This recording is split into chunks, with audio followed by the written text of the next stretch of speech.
Je pense que les gens doivent comprendre quel est l'objectif. Et si je peux prendre une minute pour essayer d'expliquer aux gens quel est l'objectif de la guerre, alors peut-être qu'ils comprendront ce qui se passe réellement. Il s'agit d'une guerre pour l'hégémonie de l'État juif sur toute la région. Il faut bien comprendre cela. Nous pensons que l'hégémonie de l'État juif est dans notre intérêt parce qu'elle implique la conquête et la sécurisation des champs de pétrole et de gaz de la région. Maintenant, la guerre contre la Russie a été perdue. Rappelez-vous, cette guerre a toujours eu pour but d'évincer Poutine, de fragmenter la Russie, mais de la dépouiller de ses grands subsides, ce qu'il en reste en un État vassal appartenant en grande partie aux banques de Londres et de New York. Cela a échoué. Cette guerre est perdue.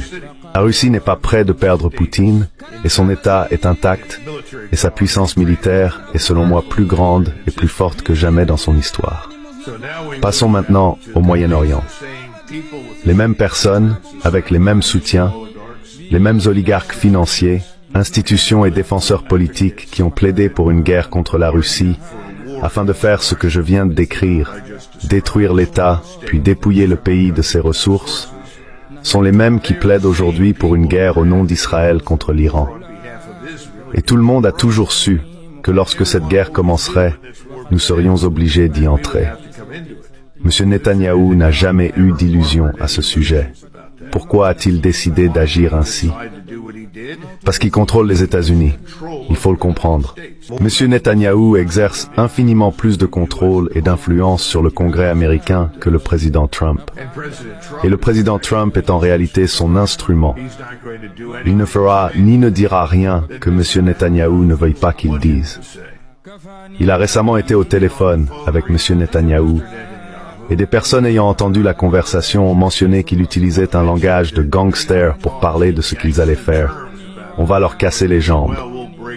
Ils vont payer le prix pour ça, et ainsi de suite. C'est ce genre de discours de dur qui est courant à New York.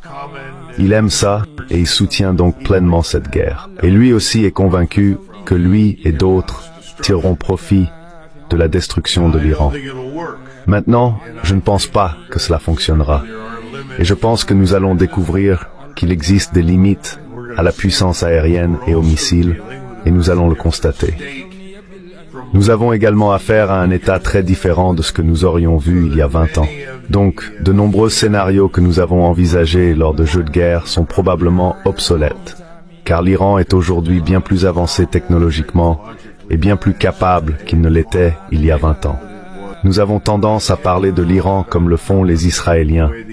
Ils agissent comme si 46 ans ne s'étaient pas écoulés, et que l'Iran n'était qu'un État musulman arriéré que l'on peut intimider et attaquer à volonté.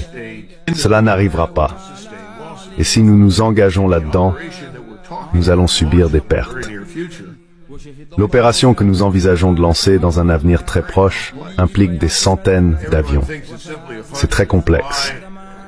Tout le monde pense qu'il s'agit simplement de faire voler des bombardiers B-2 qui seraient invisibles, invulnérables, invincibles, à 12 000 mètres d'altitude au-dessus de l'espace aérien iranien, et de larguer ces munitions pénétrantes censées traverser les montagnes et détruire les soi-disant installations d'enrichissement d'uranium.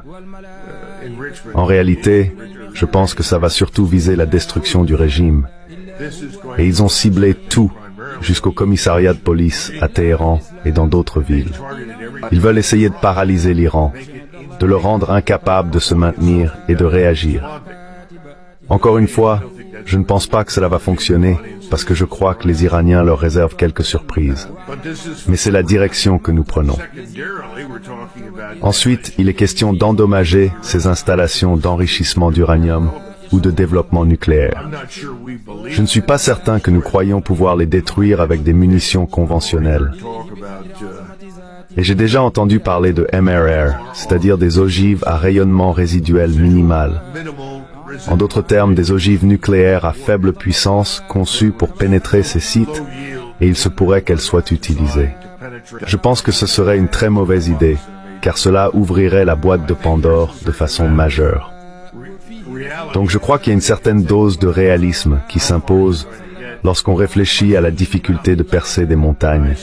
Mais je constate beaucoup plus de confiance dans leur capacité à détruire et dominer l'Iran lui-même.